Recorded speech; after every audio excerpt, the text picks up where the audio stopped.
Hi.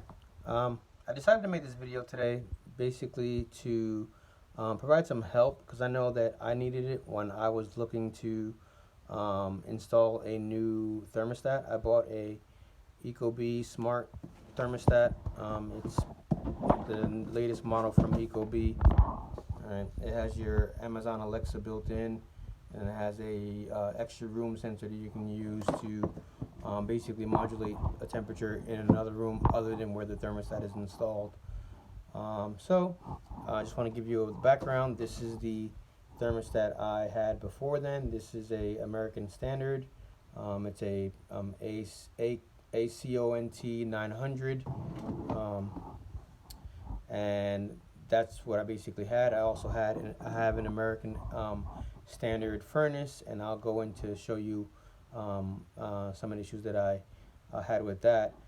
Just to give you a little background, this thermostat that I currently has it's called an AccuLink. It's a communicating or it works with a communicating furnace. So what that means is that it does not have your traditional connections. It has, if you look right above my index finger here, you'll see it has three contacts, and those are labeled D, R, and B. The D being the data cable, the data connection. That was a white wire. The R being the red, which is normally the 24 volt wire, and the B was in this case, it was yellow. Sometimes you'll see that as blue or black. So it could be white, red, and black, or white, red, and blue, or in my case, it was white, red, and yellow. So they used the yellow as the common. That B went down to downstairs to the furnace. So what I'm going to show you right now is my furnace room, and I'm not going to be able to show you how the connections were made, but I'll show you what was done, and I'm going to explain to you why. I'm not sure why it was done this way, because normally I believe there's other methods that are in place, but I'll just show you what I have. So let's go. I'm actually right next to the furnace room, so let's go right over to the furnace room. So here is the furnace I have. You can see it's an American Standard Platinum Series. What I did was I actually, let's do that. Get a better view of it. So what I did is, and I wouldn't recommend you do this at home. Just a disclaimer, I am not a licensed HVAC person. I did some apprentice work when I was in school. I studied mechanical engineering, so I have a little bit of electrical, knowledge, electronics, and I'm a mechanical engineer, but I'm not an electrician. I did some work as an electrician assistant, and so I have, basic circuitry knowledge. So that kind of helped me a little bit, but not a lot, because I had to do a lot of reading up online. So this is what I want to basically show you. So that's why I'm going to give you a disclaimer here. This door here is basically what is behind this door. There's a switch, and once this door is removed, the switch automatically turns your system off. Now what I went and did is I actually rigged the switch with tape. So when I pull this off, this exposes the circuit board as well as the interface panel, and it keeps the system on. This is your door switch here, and I taped that closed so that way when I pull this panel off, the system will still be on.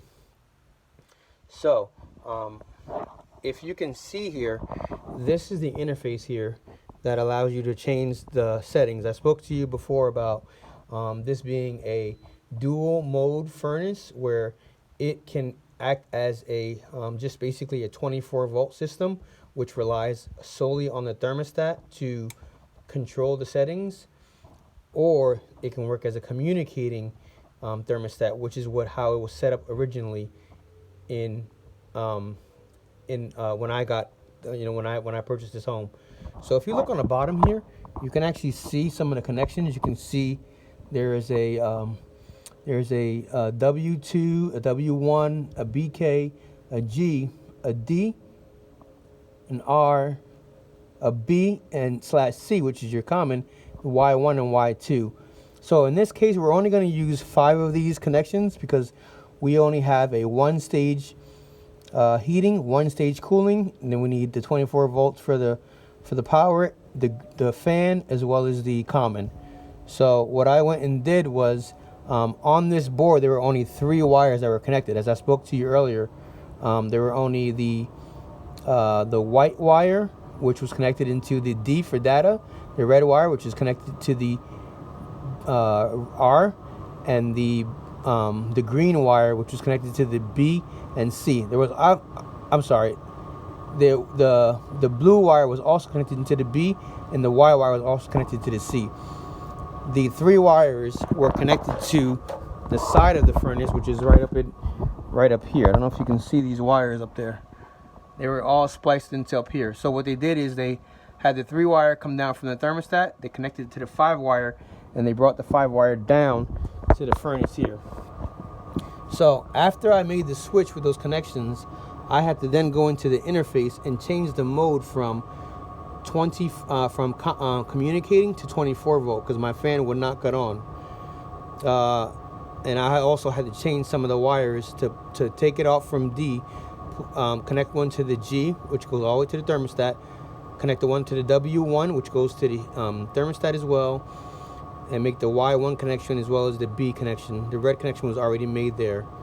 So the other thing I had to do, which I could not find a lot of information, was if you look way in the corner here, you'll see there is a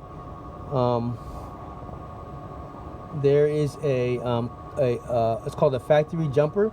It is a BK to R factory jumper. So what it does is it connects the BK to the R. So whenever you are in communicating mode, what that does is that allows when the fan gets power, and this is your indoor fan, it allows your fan to get what's called a pulse DC signal, which modulates the fan speed. Okay, so that's part of the issue that I believe I was having in this system. But basically, I went ahead, made the proper connections, kept the traditional colors, and started my thermostat, and everything worked fine after 4 days when I couldn't figure out that I had to go out in here and change the system. So in order to do that, you basically just hit the enter button here. This will light up, and you can actually see where it says comfort CNT mode. It's either on COM, which is communicating, or 24 volt AC, which is what I needed. So what I did is I selected 24 volt AC, which you can actually see by the parentheses around it. I hit enter, and that was that. So once I did that, my system was able to work and function properly. So, reason why I did this video, I know I explained earlier that I wanted to make sure that anyone who has this issue, they're able to solve it in less than 4 days as it took me. And I wasn't on in 4 days completely, I was off and on. But so a lot of the times that I was doing research online between the first day, I started on a Monday and I had the system completely connected. It didn't work. I'm sorry, I started on a Tuesday, so it actually took me 3 days. Monday I had a service call come out and take a look at it, and he told me it was going to cost me about $580 to $1,000 to hook this thermostat up. All right, okay. I paid $250 plus tax for this thermostat, and to pay $1,000 to connect it when I already have the wires and I have a basic knowledge of electrical circuits, not going to happen. Now, it did take me 3 days because I had to do some research to figure out why my system was not working when I plugged it up. Normally, this should have taken an hour, 2 hours tops. Disconnect everything, connect it back. Make sure that your furnace is off when you make these connections because you don't want to fry your board. You fry your board, and now you actually did cost yourself probably more than $1,000 for a new board, because just the installation alone maybe $1,000, and then the board itself maybe another $1,000 or $2,000, whatever it costs. I don't know. So just wanted to make this video for those who are do-it-yourselfers, who are meticulous, who will take your time, kind of try to figure things out and work through this. This should be a little bit of help. If you have any questions, you can put them down in the comments. We can dialogue about this. If you have any comments to add to anything that I did, hey, I'll take it. You know, put it down in the comment section below, and let me know what you think. I don't know if I'll have any more of these videos because I'm not, like I said, I'm not in the HVAC field. I just wanted to make my house a little bit more smart, where I can control the temperature from my phone. Also kind of make it a little bit more of a comfort setting because I only have a one unit system. So on my second floor it gets a little hotter, so I kind of have to modulate the temperature between making downstairs cold and upstairs a little hot or cool, you know. So that's why I wanted to do this system. I'll also show you some of my wiring diagrams that I drew me trying to figure this out. I just basically did what was the current setup, and then I did, after reading in the book, actually that was the new setup I needed. This is the current setup. After reading in the book, you can see the D, R, and B. After reading the installation guide, I figured out that this is what I needed to do in order to get my system to work properly. So I finally got it to work. I'm happy about that. Thank God. I know I'm a Christian, so I was praying that God would give me the victory in this and figure this out, because I was like, I didn't want to fry my board, and two, I didn't want to have to pay somebody to come out and do it, because I don't have money to waste like that. I don't know. I figure if I can do something, I might as well just do it. So anyway, love you guys. Thanks for watching this video. Maybe there's more to come. Maybe not. Who knows? We'll see where we go with this. Thanks for watching again, and don't forget to click that like button. If you want to subscribe, you may not get much. I don't know. We'll see. But click the like button and share this. And if you need any other help, just send me put the comments down below. All right. Thanks. Bye.